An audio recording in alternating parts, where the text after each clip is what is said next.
Hello and welcome to the Happier Life Project, brought to you by the free award-winning mental health and wellness app, My Possible Self. This is the podcast that brings you expert advice, real talk and practical tools to help you navigate life's challenges and take control of your well-being. I'm your host, Gabby Sanderson, and today's episode features a truly unique perspective on healing from chronic anxiety and alarm. Anxiety disorders are the world's most common mental health issue, affecting 301 million people, and that stat is taken from 2019, according to the World Health Organization. For many, anxiety feels like an unavoidable part of life, something that we have to put up with and manage rather than truly heal. But what if we've been looking at anxiety all wrong? This week's guest, Dr. Russell Kennedy, believes that the most traditional treatments only scratch the surface and fail to address the true cause of our anxiety. Dr. Kennedy is a physician, neuroscience expert, somatic intuitive certified yoga instructor, meditation teacher, and perhaps most unexpectedly for somebody in this field, a professional stand-up comedian. After struggling with crippling anxiety for decades, Dr. Russell Kennedy set out on a mission to truly understand its roots, and in the process developed a groundbreaking approach to healing. In his award-winning Amazon #1 best-selling book, The Anxiety Prescription, or to any of our US and Canadian listeners, it goes by Anxiety RX, Dr. Kennedy presents a non-traditional novel and practical program for anxiety relief, one he developed after traditional therapies failed to help him heal his own chronic anxiety and alarm. Dr. Russell's work introduces a radically different way of understanding anxiety, not just as a mental condition, but as alarm stuck in the body. In this episode, Dr. Kennedy explains why he believes all anxiety is separation anxiety, and why most anxiety is rooted, perhaps unsurprisingly, in childhood trauma.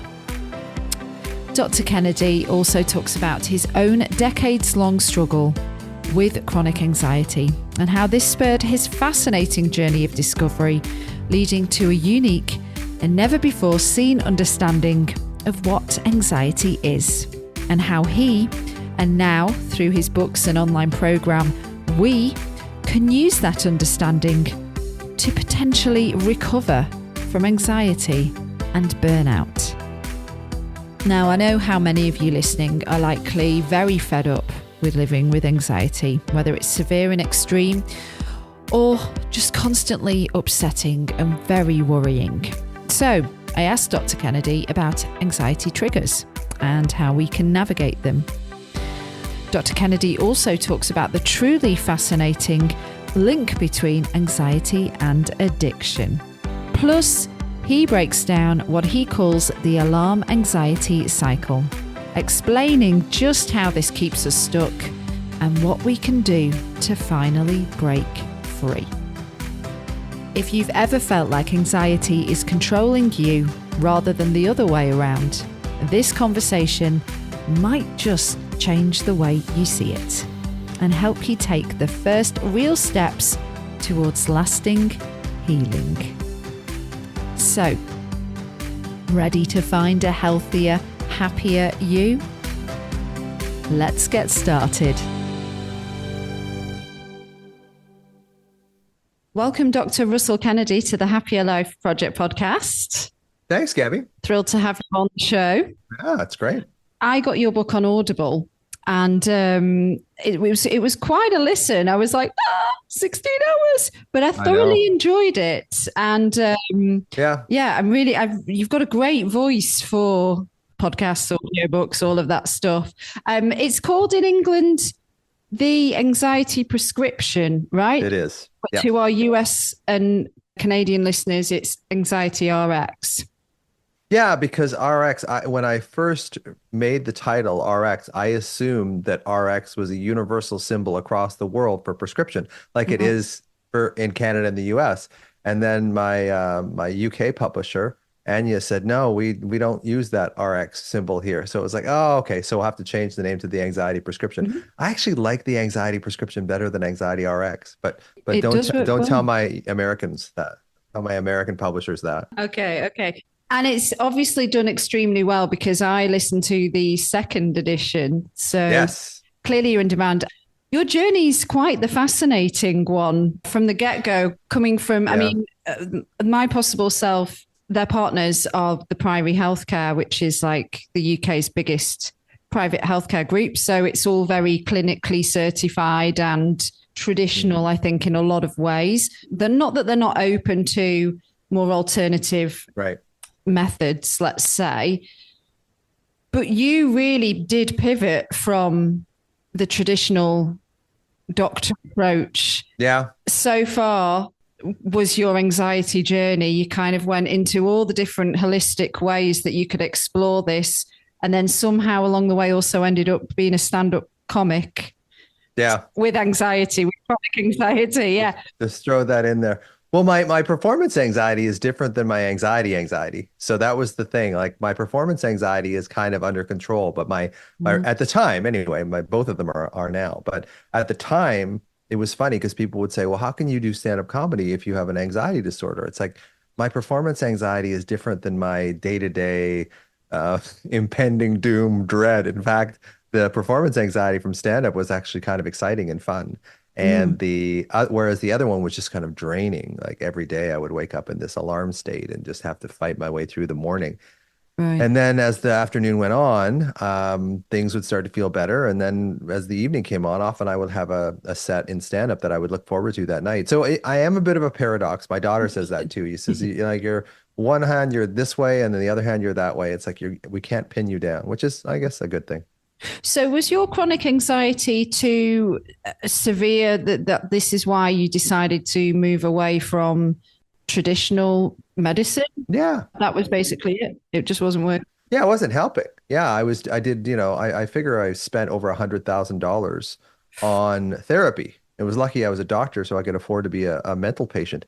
It was just so much, and it didn't really help me because it was mostly trying to get me to think differently about your past. So for those of your listeners who don't really know my background, I grew up with a father with schizophrenia and bipolar illness who eventually killed himself. I was 26 when he died, and he was 52. Mm. And growing up with a father who was playful, loving, kind, intelligent, fun to be with, all that kind of stuff, and then would go through these periods of either mania or depression or psychosis, for a child, that's very disturbing. And then Mm. as I got into my teens, I started reading more about schizophrenia and like that there's a genetic component to it. So I started to freak out because his mental illness was so severe.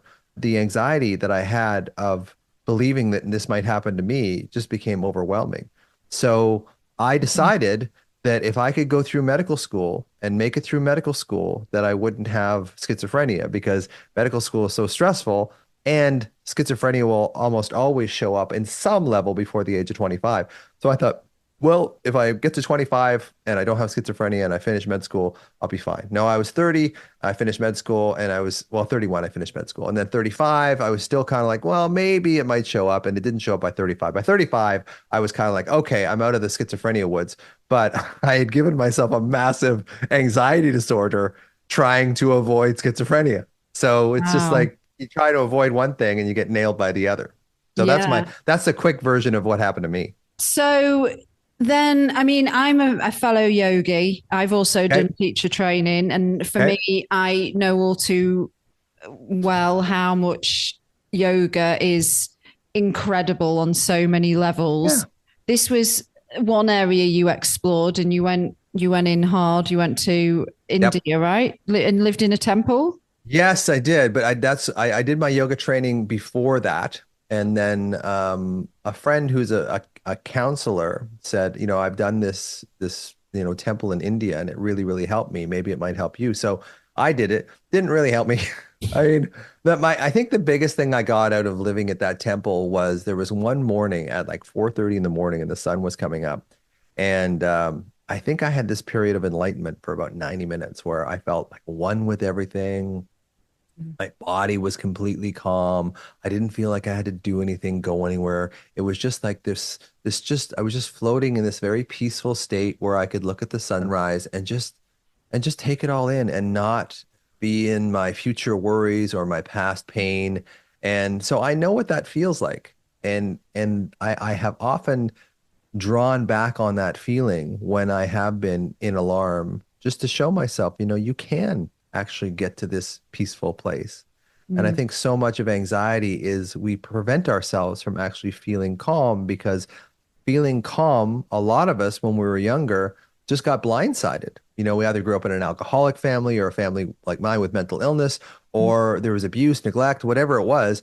So there was never any peace, long-lasting peace. And often what would happen is we would feel safe in our homes, and then some disaster would happen over and over and over again. So after a while, we just develop this hypervigilance. It's like, I'm not going to allow myself to relax, because if I do, it just causes it's so painful when Right. the eventual disaster occurs, the inevitable disaster occurs. Yeah.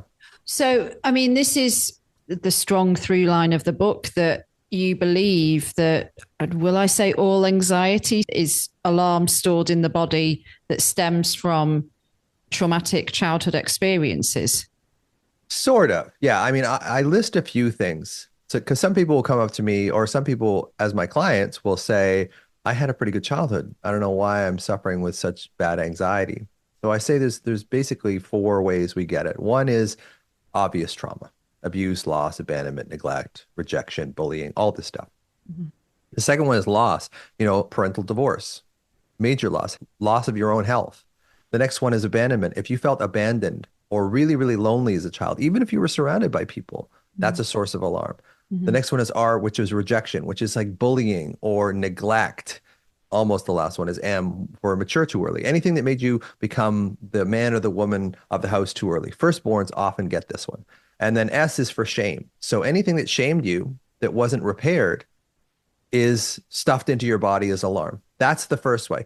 The second way that I see is inherited family trauma. I've seen people, because I was a family doctor, I would see very similar patterns of anxiety, fears in people's offspring. So it just gets handed down. And there's a book called It Didn't Start With You by my friend Mark Willin that's excellent. If your parents or grandparents had an extraordinary difficult life, read that book. The next one is one I would see with people, and they'd say my childhood was great, and I'd say, well, ask your parent if you had a separation from them, specifically your mom, before the age of 5, because 80% of your brain development is before the age of 5. And so many would come back and say, oh yeah, mom went into the hospital with a gallbladder issue, and then she was in there for 6 weeks, and I was like 2 or whatever. I don't remember any of it. And the last one is just being a sensitive person in general. So if you're a sensitive person in general, which a lot of us are, I am, we get into this place where we need more attention. We need more love. And unfortunately, our parents aren't equipped to give that love to us. And that is a huge source of alarm. So all anxiety is separation anxiety. I learned that from my mentor in developmental psychology, Gordon Neufeld. And it's mostly, I add in there, it's mostly separation from yourself. I believe that anxiety is a separation of your adult self from your child self, because Mhm. the adult doesn't want to go back to the child because the child holds all their pain. And the child doesn't trust the adult because we've been around them for decades and we haven't really helped them. We haven't really connected to that child, right? And then the other one is where yoga and Tai Chi and all is a separation of your mind and your body. So anxiety is a separation of your adult self from your child self, and your mind from your body. And when we can pull your mind and your body together, and we can pull your adult and your child together, Mhm. we resolve this alarm that is stuck in your body, that is basically the engine of the anxiety of your mind. Your anxiety doesn't start in your mind. It starts in this alarm state in your body, and it's only read and perceived by the mind. So that's why we attribute anxiety to the mind, but really it's a state in the body that's only read by the mind. Well, I'd love to just kind of stick with that There's a thread lot there. and run with it. Yeah, exactly. And just talk a little bit about triggers, because I Sure. think about Everything that you said in the book made total sense. And for sure, with my experience with anxiety and being diagnosed with a panic disorder, there's definitely stuff from the childhood. But like, I always felt like I would get a panic attack. It would kind of be like my body catching up with me after I'd been under a great amount of stress. Mm-hmm. Like if I'd pushed myself too much at work, or I always remember when I was living in Nashville and we had a really scary tornado and it came very, very, very, very close to where Wow. I Yeah. was. And two days later, massive panic attack. So for people that assume, like myself, if they suffer from anxiety, it's like when we're under a lot of stress and pressure, maybe worries about paying the bills and all that stuff is more recent than what you're saying, going back to the childhood stuff. Yeah. Are we unable to cope as well because of the unresolved childhood stuff? Oh, sure. I mean, anxiety is a part of life. Yeah. We're not ever going to be able to erase anxiety. It's just in some people, it becomes a 12-lane superhighway. And other people, it's like a 2-lane country road. So they can feel it. They can go, okay, I don't like this feeling. I don't like the anxiety over paying my bill or going to the dentist or whatever. But, it's not a consistent part of my life. I'm not Right. waking up with a fear of the dentist every day and, oh my God, it's only 10 days away and 7. Mm. Those people tend to be fine. Anxiety is just a regular part of life. But in some of us, it becomes this almost conditioned reflex because what worry does is basically it makes the uncertain appear more certain. And one of the things that people with trauma in their childhoods hate almost more than anything is uncertainty, because uncertainty was excruciating for us as children. So Mm. we will do anything to avoid uncertainty, including worry. So when we get a chance, instead of just feeling this uncertainty, this sort of kind of vague sense of discomfort in our body, which I call alarm, rather than just leaving it there and seeing if we can connect with it, we have to go up into our heads and make up a reason for it, because we have to minimize that uncertainty, because uncertainty was so painful for us as children. Yeah. So what we will do is we will accept a worry that attempts to make the uncertain appear a little more certain, as opposed to just leaving it uncertain, because uncertainty was so abhorrent for us as children. So we get addicted to worry as a way of avoiding that sort of uncertainty feeling that we had as children that was so unbearable for us. How did you discover all of this? Mornings. I wake up and I analyze anxiety every single day. And I try and figure out, okay, why is this happening? Why is this happening? And I came up with something called the alarm anxiety cycle, which is when we experience a trauma that's too much for us to bear, and it doesn't have to be a huge trauma. Like I said, if you're a very sensitive person, it doesn't have to be a huge trauma to put you into this state of alarm. If that's repaired by your parents or caregivers when you're 5, 7, 12 years old, great. Your nervous system actually does better. Kids who have sort of traumas that are repaired do better than kids that don't have traumas, because they learn that, okay, the trauma is uncomfortable, but my parents helped me resolve it. It can be resolved. The problem with a lot of us that develop anxiety disorders was the trauma was never resolved. Yeah. So it's this ongoing impending doom that was never closed when we were younger. Yeah. So if we don't get that repair piece, that alarm gets pushed down from our conscious mind as children into the unconscious mind. And because the body is a representation of the unconscious mind, the body keeps the score, that trauma finds its way stuffed down into the body. And it stays there until we actually do something about it. Some people live their whole lives with this trauma, with this anxiety, and never know that they're actually suffering from two entities instead of one. They assume anxiety is just the worries of the mind, but actually it's much deeper. It's like an iceberg. So 8/9 of the iceberg is this alarm, this old energy that was never repaired when you were a child, is still stuck in you. Yeah. And it energizes the worries of your mind through this process called interoception. So interoception is how the mind reads the body. So if the mind reads this alarm in the body and the alarm feels bad, the brain, especially the left hemisphere, is a meaning-making, make sense machine. So it feels this horrible alarm in your body, and it makes worries and thoughts that are completely consistent with that. Then we believe those worries and thoughts. Oh my God, this is going to happen. And the alarm gets activated. So it just becomes this cycle. So anxiety is really two things. It's the worries of your mind, absolutely.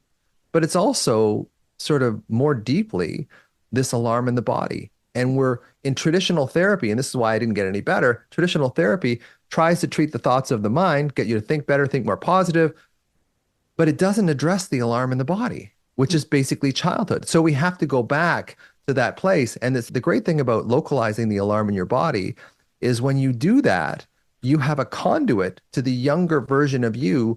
So you have a chance to do that repair now that was never done back then. And Right. that's how you ultimately heal from anxiety. And I know I gave you another big whack there at the same time. So Yeah.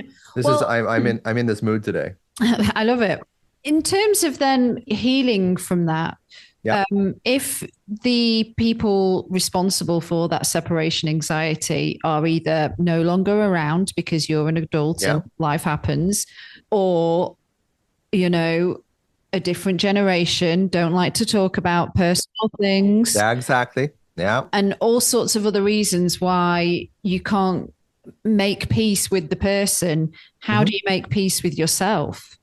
Through that sensation. You feel that sensation. Like, okay, I'll give you an example. For me, my alarm, and this is what I found on LSD. This is what changed the whole trajectory of my therapy. Was I did this LSD trip at probably the bottom point of my life in 2014. And what it showed me was my anxiety, and I'm not even sure how I got told this, but my anxiety is this hot, purple, crystalline, fist-sized pressure that radiates into my back, it radiates into my heart. That's my alarm. That's the alarm in my system. And that is a remnant of Rusty, the younger version of me. So I can use that sensation as a conduit back in time because the amygdala that sort of regulates our fear has no sense of time. So it still feels today in my body the same as it would have 20 years ago, 30 years ago when my dad was still alive.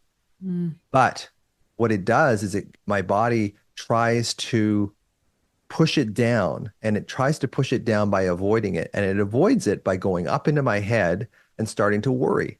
So I don't want to feel this alarm in my body. None of us do. Mm. So what we do is we escape into our heads, we escape into our minds, we create worries, which in themselves are addictive, and Mm. they give us a little squirt of dopamine. When we make the uncertain appear a little more certain, there's this sense, oh, you're on the right track, and you get a little squirt of dopamine. And if it hurts, you get some endorphins and enkephalins from the periaqueductal gray in the brainstem.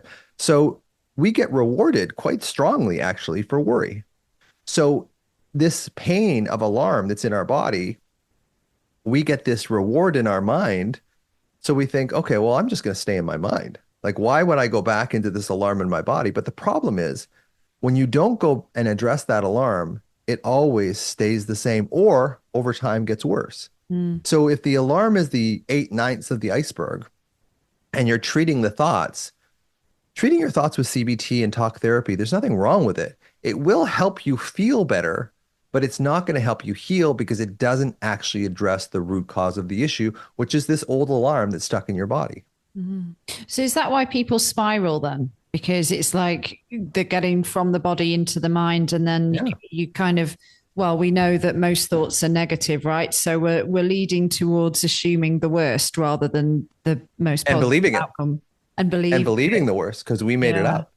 So Yeah. that's where panic comes in. So people will tell me in my practice when I was practicing physician, I felt this weird lightheaded sensation. It felt kind of awkward and they have that 2 or 3 times. And then all of a sudden they have this, oh, is this a heart attack? Oh, is this a stroke? Now it becomes a Yeah. snowball. Now, oh my God, this is a heart attack. Now that fires up the alarm even more. Mm. And the thing about the alarm is it creates cortisol, epinephrine, norepinephrine, all these stress chemicals, which basically shuts off our rational mind because it takes us back from an evolutionary perspective to a place where we had to escape with our lives. We were being chased by a warring tribe or an animal. Mm. So we lose our rational mind and we fall back into our emotional survival mind. Now, our emotional survival mind is not really that good at evaluating worries and is more likely to assume that the worries are true because it doesn't have that rational component to it. So Mm. it's like when I ask people, do you ever have the same worry like the day later or hours later and see how ridiculous it was? And they say yes. And it's like, yeah, in the first case, your body was alarmed. You shut off your rational brain, so you couldn't evaluate the worry. And Hmm. in the second case, you weren't alarmed. You had your rational mind and you thought the worry and you thought, oh, that's not going to happen. That's just ridiculous. Right. So it's really interesting. The state of your body creates the state of your mind. And the state of your mind also creates the state of your body. But I think in traditional therapy, we're so locked into this idea that our thoughts are king. Our thoughts are that they're not. It's the feeling. Life is about feeling. It's not about thinking. Mm. Well, I guess as well, we're kind of so conditioned to like, as if we're not feeling well, there's the mental health, which is the neck up, and then there's the Mhm. physical health, which is in the body. We're learning now that it's all connected, but I think Yes. not enough, and certainly not in everything that you talk about and sort of guide people through in the book, and I assume the course as well. Mm. That actually, okay, so we've got this stored trauma and it's emotions that we haven't processed. Like, how do we? I know there's like being kind to yourself and self love and putting your hand where the horrible feeling is or whatever. Yeah. Is it really as simple as that? Yes and no. Mm-hmm. I think there are more directed things. Like with all my patients, I get them to put a picture of themselves up on their bathroom mirror when they were, 6, 7. Ideally, at the time that the original insult occurred, like their parents got divorced, or their health was taken from them, or something happened, Right. and be able to sort of unconsciously connect because our vision, 70% of our brain is devoted to our vision. Mm-hmm. So when we see a picture of our younger selves, there's an emotional kick to that. Sometimes it's very compassionate. Sometimes it's very like, oh my God, how'd you make it through that? Sometimes it's very negative, but there's still a kick to it. And I think we can use that kick. Where there's smoke, there's fire. Mm-hmm. And I think wherever there's intense emotion, just like there is with the alarm, we can use that intense emotion as a conduit, as a way of kind of getting into it so you allow yourself to feel it. And when you allow yourself to feel it, you see, this is uncomfortable. I don't like this feeling of alarm, Mm-hmm. but I can handle it. Because typically, normally, what we do is we unconsciously feel that alarm and we immediately go into our minds and try and worry our way out of it. So we never actually deal with the sensation of alarm because every time it comes up, we escape into our heads. So it's Mm-hmm. like if you wanted to learn how to play the guitar and you have a guitar and you read a book on the fretboard and then you say, okay, I'm going to try the guitar and you don't pick it up. Oh, I need another book on the strings. I'm going to read a book about the strings. So all you do is intellectually, you prepare yourself, but you never, until you actually pick up that guitar and start trying to play it, you're never going to get to an area where you feel comfortable or you feel like you can actually stay in the sensation of playing that guitar. So it's the same with the alarm. If you just avoid it every single time, you're never going to be able to metabolize it because you never go into it long enough to do that because what you do is you escape into your head. But most people don't know that anxiety is two things. It's the alarm in the body, Mm-hmm. bigger part of the iceberg, and the thoughts of the mind. So they think, well, if I treat the thoughts of the mind, which is what CBT and a lot of talk therapy does, you do feel better. There's no two ways about that. But I think healing from anxiety, not just coping with it, is more about getting better at feeling all your emotions, envy, disappointment, grief, loss. I don't know if loss is an emotion, but allowing yourself to feel those things gives you a way of processing it, as opposed to every time you feel a negative emotion, it just gets railroaded into anxiety. And that's basically what happens. And we never actually deal with the fundamental underlying cause. So to answer your question, it's really about finding that alarm first. And that's what the MBRX program does. It basically shows you how to find the alarm in your body and then treating that alarm as a version of the younger self that's Yeah. still suffering and being able, there's a process I call commiserating, which, there was points in my childhood where I was bullied at school. Not a lot, but enough that it bothered me. And so I say, my quieter moments with Rusty, with the younger version of me, I say, it must have been really hard for you when you were being bullied. And then just see what comes back. Nothing may come back for months. But I call that commiserating, finding a place where it must have been really hard for you when your father moved out. Must have been really hard for you when dad was drinking. Just these kind of things. And we do them slowly. We can't just all of a sudden go in there and smash into our alarm. We kind of titrate it. We sort of, if this becomes too much, then we come out of it again. And another thing that I'll do, and I know I'm talking a lot, so I'm going to stop in a minute, is I'll ask someone, what was the very best time in your life? What was the time that you felt the most free? And, a lot of people say, well, it's when I met my spouse or when I had my first child, or I went on this vacation when I was 18 with all my friends and we just had the greatest time. It's like, okay, can you get back into that sensation? Where do you feel that sensation of swimming in Greece and just being in this place where your food was made for you, everything was done, and you could just relax? Now, let's go back into the bullying. Let's see, and what I do is I kind of shake up that alarm a little bit. I put a few cracks in it when I couple it with something positive. And as soon as you start breaking the alarm apart, because it wants to, like from a real deep level, that alarm doesn't want to stay in you. And we can get into the philosophy of this too, but I don't think the alarm even belongs to you. I think it belongs to the quantum field. But that's woo woo, Dr. Russ. We don't want to get too deep into that. But it doesn't. The alarm doesn't really belong to you. It's a lesson for you to process and move past. And some people never know it's there. And if you don't know it's there, you never process it, and it stays with you. And your anxiety stays with you for your whole life. When you talk about speaking to Rusty, Yep. I've had a couple of different therapists doing the inner child therapy stuff. Yeah. And I found it very awkward and I didn't like it. And Yeah.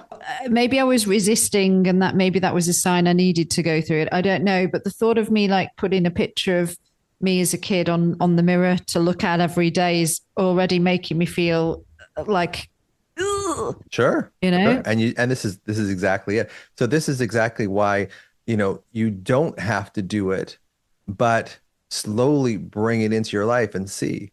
It's really curious because I find a lot of people, and this was me too, just hate the term inner child. They don't like it at all.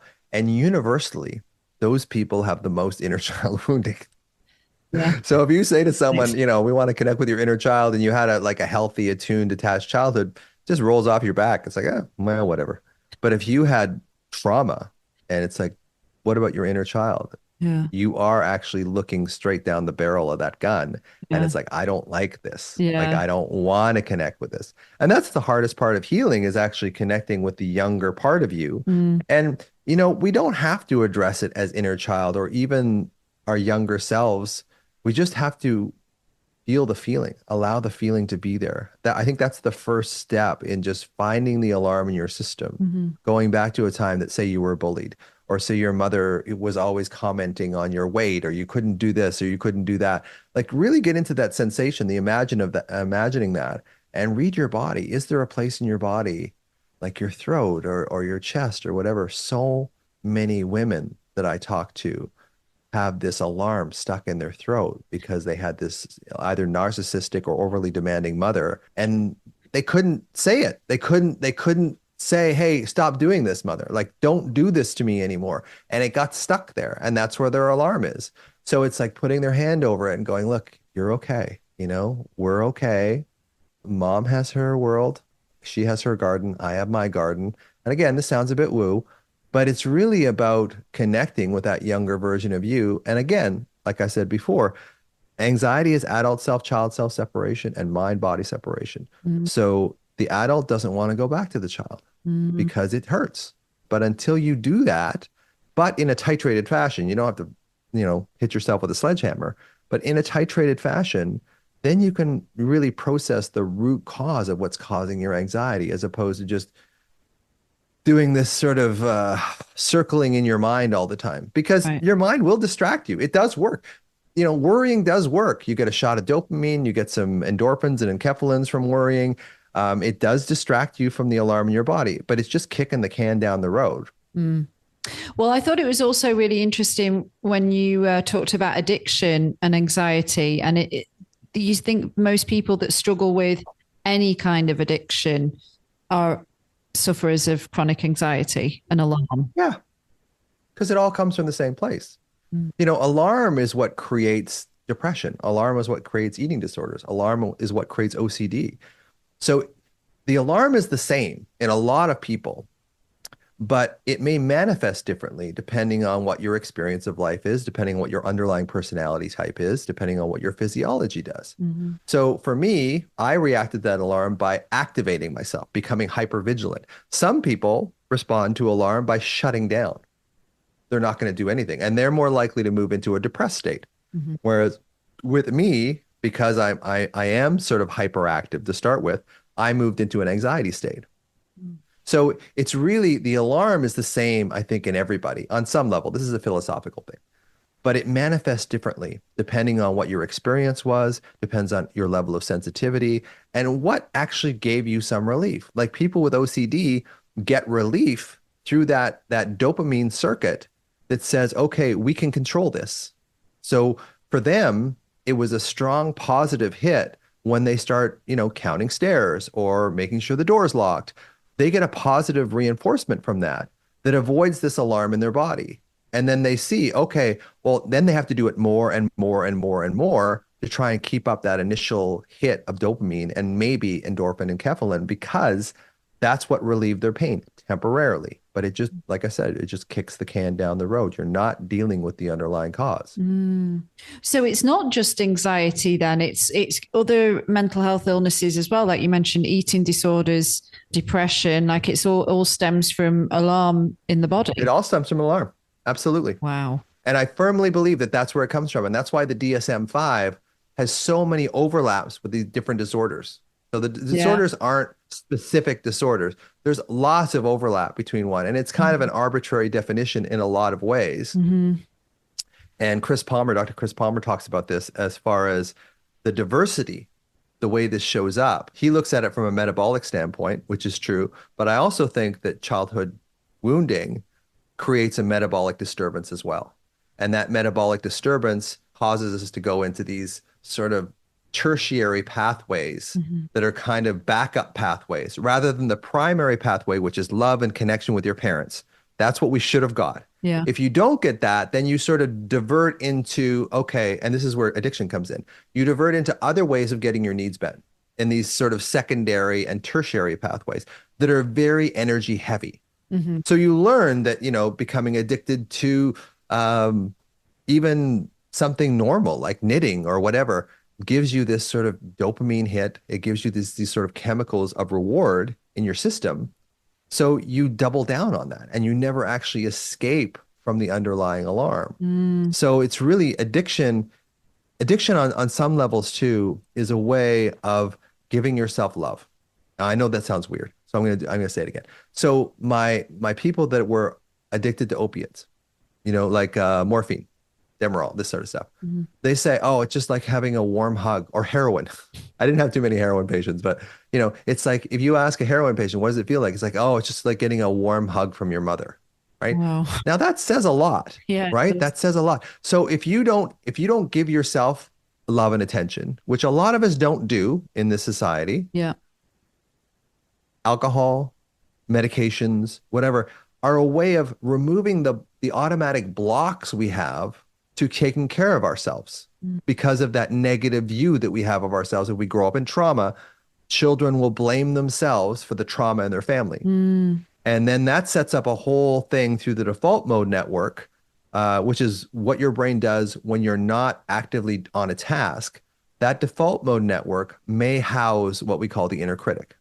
So if you blame yourself for the trauma in your family, and this is where your brain defaults to when you're not doing something, you will default into this inner critic when you're not actively at work or focusing on something. And if that inner critic is particularly harsh, it creates a tremendous amount of angst in you, and it just highlights the alarm. It just creates more alarm, which creates more worries, which creates more alarm, and you get in this alarm anxiety cycle, and you can't really get out of it. And worse than that, your default position is thinking negatively about yourself.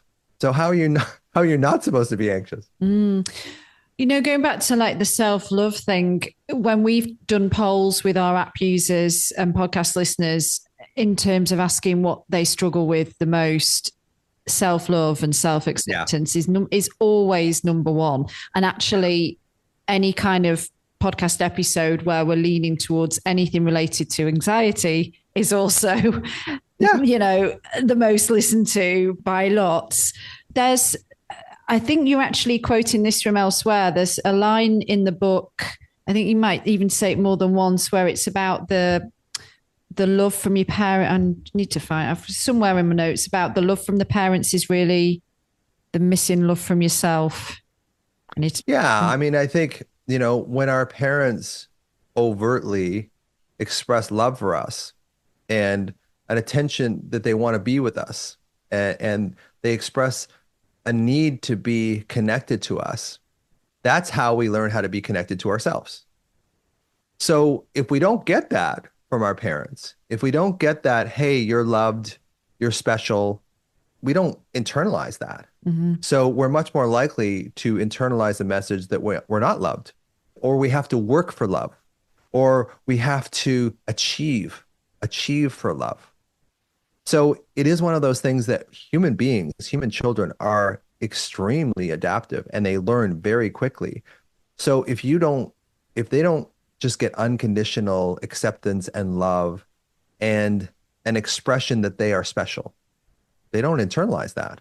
Mm-hmm. But if they do get that, they do internalize that. And if you look at rates of addiction and the people that have a nice view of themselves, it doesn't have to be perfect, are very unlikely to become addicted to a substance because they already care for themselves. They already have that internal sense of connection with themselves. Mm. And what addictions often do is they remove those. They're almost like those doorstops, those triangular doorstops. Mm. And I say in my own life, I used to have these triangular doorsteps. Like I couldn't do this. I'm not good enough at that. And I think what addiction does is it removes those doorstops. It disinhibits them. So we actually feel that connection. And on some level, at a very deep level, this is what the psychedelics do, is the psychedelics actually paralyze, if we look at an MRI scanner, they paralyze that default mode network. They paralyze the inner critic. So when we're on psychedelics, we actually experience ourselves as we are without all this negative self-talk that we've learned since we were children. And that's why for some people, psychedelics can be a revelational experience. There's some people it can be horrifying, like it was for me. But for some people, it's the first time in their lives that they have actually felt themselves. MDMA, not classically a psychedelic, but it fires up serotonin and dopamine at the same time. It's one of the few chemicals that does both serotonin and dopamine at the same time. So you're just filled with this sense of love. And it's impossible to worry. I remember being on MDMA and just saying, okay, I'm going to try and worry now. I'm going to try and take my worst fear and I'm going to try and worry about it. And it didn't bother me one bit. Right. It just did not, it just seems so far afield. But when we're in this anxious state, it seems real. Yeah. I feel like we need to add some kind of disclaimer about don't go out and try and buy MDMA off the black market or whatever. I have people, and here's I have people that are actually worse when they take these psychoactive medications because they're not used to it, right? And sometimes the experience of it and the revelations that we get from it are too much. So there's a whole industry now of bringing people back into integration from when they've been blown apart by psychedelics. So, and I even say this in the book, it's not a panacea. It's not something that I recommend either, especially for anxiety, because anxiety people tend to want to control their environment. And one of the things that psychedelics do is they take away every bit of control that you have. Yeah. So not recommended, no, by any means. But I think under controlled, and I think it will be used more in a therapeutic sense because it does. One of the things about these medications or these chemicals is they do take the doorstops out.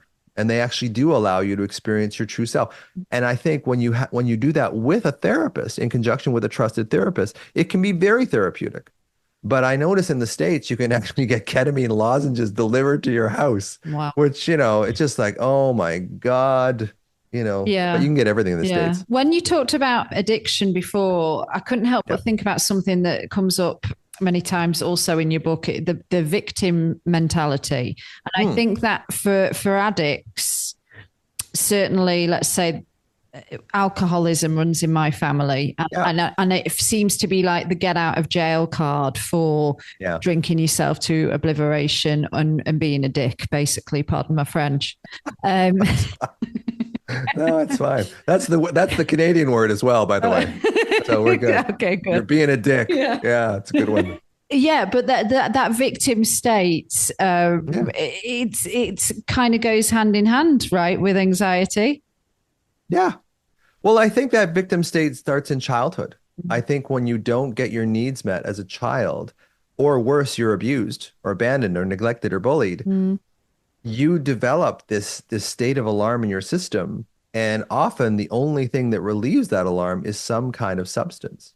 Now it can be, shopping, internet, porn, alcohol, drugs, that kind of thing. But people are basically with alarm, they're self-medicating. That's what they're doing. mm, And unfortunately, a lot of these chemicals are addictive. So once they start self-medicating and they find that it works, they need more and more and more of the chemical yeah. to kind of keep giving them the same amount of relief. So it tends to escalate and it tends to kind of show up in their lives. That's what happens with addiction. One of the definitions of addiction is, doing something that gives you short-term pleasure, but long-term pain. Mm, yeah. I found the quote that I was trying to Oh, scramble up sure. to before. When a parent neglects, mistreats, or abandons a child, the child doesn't stop loving the parent, they stop Right. loving themselves. Yeah. And it's, That's not my quote. I can't no. remember who said that, but I mean, it is mine because I have adapted it from somewhere else, but it's really about that. It's really, and then that's very similar to the child will blame themselves for the trauma that goes on in their families. Mm, So, when you blame yourself for the trauma that's going on in your families and you don't have that reflection of love to kind of buffer you, it's going to go badly. And what happens is that's overwhelming for the child's mind, and then it gets stuffed into the unconscious, like I was saying. And as the body is a representation of the unconscious mind, it gets sequestered down into the body, and we want to ignore it from that point on. And by ignoring it with addiction or worry, or any behavior that kind of pulls you into your head and out of your body, it gives you short-term pleasure mm, of avoiding this pain, but long-term consequences because you never actually stay with the alarm long enough to learn that you can handle it. And that is what creates the victim mentality. Because when we were children and things like abuse, loss, abandonment, rejection, maturing too early happened to us, we didn't have any control over that situation. But we do have control now. And I think our amygdala, which I said earlier, which has no sense of time, when we go into these anxious states, these deep anxious states, I believe they are age regressions. We go back to being 8 years old and your mother's screaming at you, or you go back to 6 years old and your father's drunk and yelling, stuff. mm. So we feel like we're 6 or 8 years old, but we don't realize it. We still think that we're our adult selves, but no, we've regressed into this place where we were victims because we had no control over what was happening to us. Right. Yeah. My God, there's so much more I could ask you, but I'm going to be very mindful of time and kind of start Sure. to wrap things up. So, just for Sure. somebody listening right now, speaking directly to them, if they're struggling with chronic anxiety, I mean, you did Yep. for what was it, 30 years, 25 years on Uh, meds? Probably 40. Wow. It probably started when I was like 15. Yeah.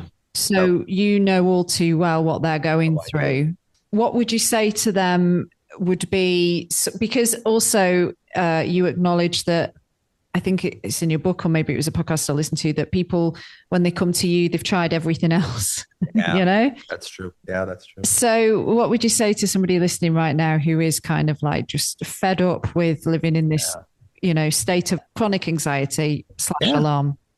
Yeah, I think it's learning how to separate the alarm thoughts of your mind from the feeling of alarm in your body. So it's finding the alarm in your system. Like when you're worried, get out of your head and start scanning your body. Is there a place that's hot or cold or just feels intense or intense? Look in the midline of your body between your chin and your pubic bone. That's usually where alarm is. And you'll find it. And then when you find it, you can put your hand over it and connect with it. And it's really healing from anxiety is breaking that alarm anxiety cycle. So as long as you continue worrying, you're just making that 10-lane highway a 12-lane highway. You're just making it faster and faster every time. Mm, In neuroscience, we call that potentiation. When you do the same thing over and over, it gets faster and faster and faster and stronger. So it's really learning to separate the alarm in your body from the thoughts of your mind. Easier said than done, of course.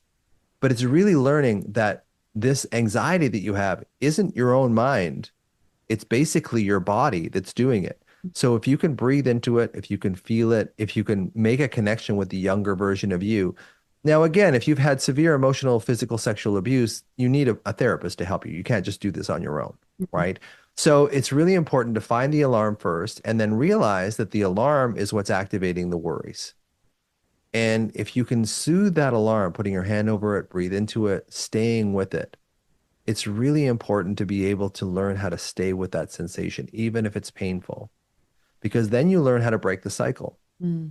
Because automatically, what will happen is your mind will scream at you that you have to understand this from a sort of left hemisphere thinking standpoint. And you don't. Actually, you're just making it worse. But again, because you get an addiction, you get, endorphins and enkephalins, dopamine from the worry. Mm. It's going to be very hard to just separate that. So it's learning other techniques, and I talk about that in the book, and, Yep. The anxiety prescription in worldwide and anxiety RX in North America, about how to find that connection with the younger version of you. And that can be very daunting. Mm-hmm. Even you and I talking here when we talked about it was like, I don't know about that. Yep. It's like so it's really developing that connection with the younger version of you. But the short version is when you are anxious, which I like to call alarmed, it's a better word. It has consciousness to it, the word alarmed, but anxiety doesn't really. Is like, okay, can I look into my body rather than just going in the natural sort of thing of going into my head and ruminating and whatever? Can I just focus on my body? Can I just stay there and make a conscious intention to separate the alarm in my body from the loop, from the worries of my mind? Again, easier said than done. And it takes practice and you have to do this for a while. And that's why, I have the MBRX program, because it basically takes you into a meditation that helps you find the alarm.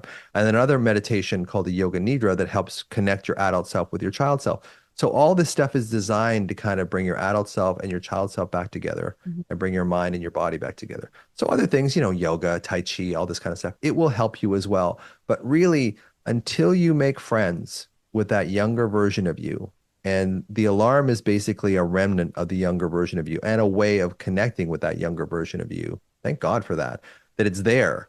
And it's kind of like a time capsule. That pain is a time capsule. It allows you to sort of go back, find that young version of you and start to soothe them and give them the reassurance and the love and the reflection of love now that they didn't get back then, which is, again, easier said than done, but that's the way we heal. We can cope. We can find different things on the internet about breathing better and changing your thoughts to more positive. You can do that. Mm-hmm. But if you're going to heal from it, you have to heal the 8/9 of the iceberg, the alarm that's below the surface, not just the thoughts, the 1/9 you can see above the surface. Mm-hmm. And I think that's what I would really focus on. And the program does that. The book does that. I'm writing my third book right now.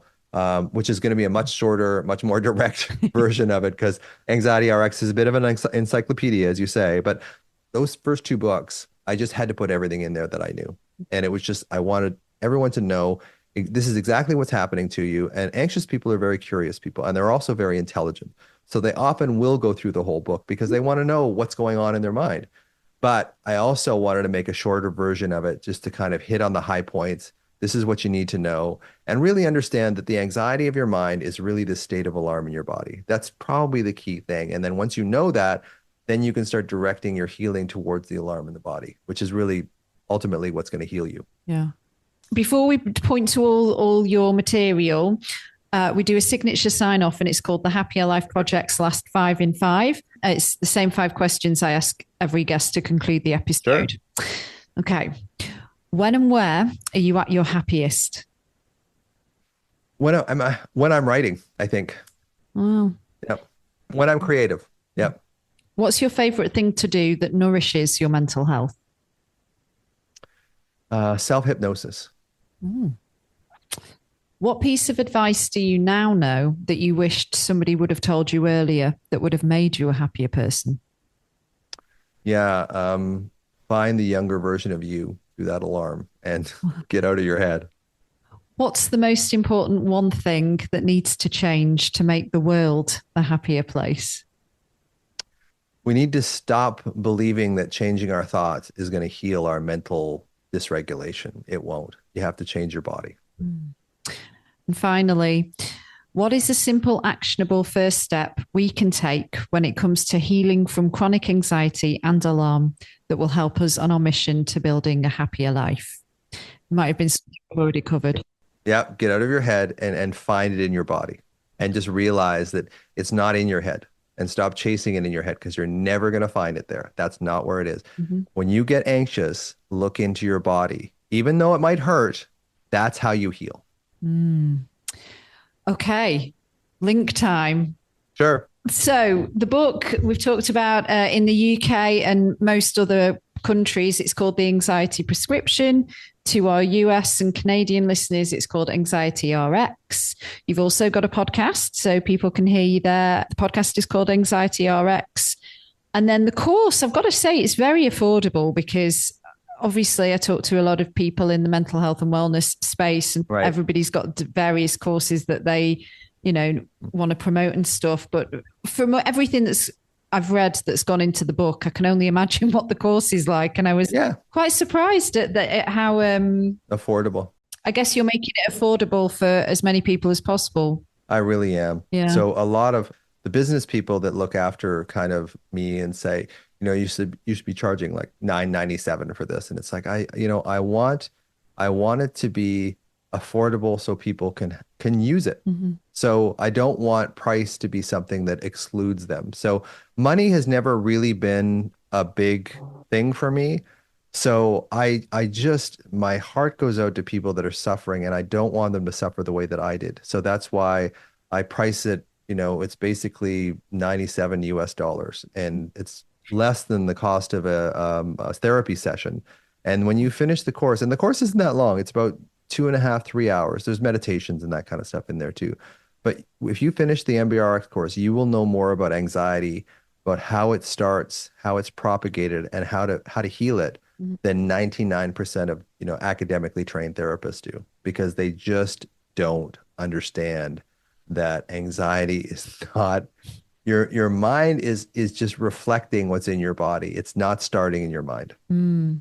Have you had a lot of doctors that have reached out and been kind of blown away by that? Yes. Yeah. I can imagine so. Yeah. Yeah. Well, doctors are burned out. I think doctors are burned out because they need the course. Well, they do, because they're prescribing medication, and I'm not against medication at all. But I think doctors, and this is what happened with me, is that we start on a consciousness level know that we're basically just fixing someone's reflux in their gut, or we're fixing, a pain in their knee or whatever. And the underlying thing is emotional. It's deeper. And so I think what happens with doctors is we get so used to treating the superficial and putting Band-Aids on things with medication, is that it sort of sucks the life out of the connection with other people, because we know that we're not actually doing anything for the root cause of the problem. Right. We're fixing symptoms. And I think after a while, fixing symptoms just becomes very hollow. Mm. And I think that's one of the big reasons why doctors burn out, is that they just really don't feel like they're making a difference at treating the underlying root cause. Yeah. And just one more note about the course. Sure. Once you've bought it, then you've got it forever. It's Yep. And I do a call every month. My daughter works for me. She suffered from anxiety. So we do a call with all the MBRX people once a month and talk to them about how they're doing, and they ask questions and I answer their questions, and it's a nice time for me to sort of connect with people. And that's, I keep it at a very affordable price because I want as many people as possible to experience this paradigm shift in how we actually treat anxiety. Because there's a part of me that gets more than a little upset at the fact that people are charging $150, $200, $250 an hour for, cognitive therapy. And it's really just kicking the can down the road. They may feel better in the short term, but it's not going to heal them in the long term. I don't have a problem with talk therapy. I just think that you're trying to treat a symptom, which is the thoughts, rather than the root cause, which is the alarm. Right. Yeah, absolutely. On Instagram, you're the Anxiety MD. Same on X. On YouTube at Dr. Russell Kennedy, the Anxiety MD. TikTok as well, the Anxiety MD. We'll add all this to the episode show notes with the direct links. And the website is theanxietymd.com. Thank you so much for your time today. I know we've run over a little bit. That's fine, Gabby. All, super amazing and helpful stuff, especially for our listeners. I feel connected to anyone who suffers from this scourge of alarm that it's destroying their lives. Yeah. So, my mother's from Glasgow. So I know the UK temperament because I have it too. Right. So it's just like, I really feel a kinship whenever I'm there. Thanks for having me, Gabby. I really enjoyed it. I'm happy to follow up anytime.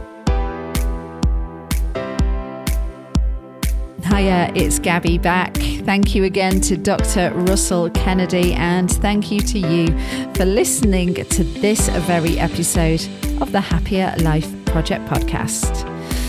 And before I sign off, please just allow me one more minute of your time to run through the very important housekeeping. If you are suffering with your mental health, there is a crisis button on the My Possible Self app, which will signpost you to the correct information for immediate expert advice. Those of you who are listening on one of the podcast platforms, the My Possible Self app is completely free to download, so you don't need to worry about it costing you anything. If you are in crisis or you think you may have an emergency, please do call your doctor or the emergency services immediately. The views expressed in this podcast are solely those of the interviewer, which is me, and the interviewees.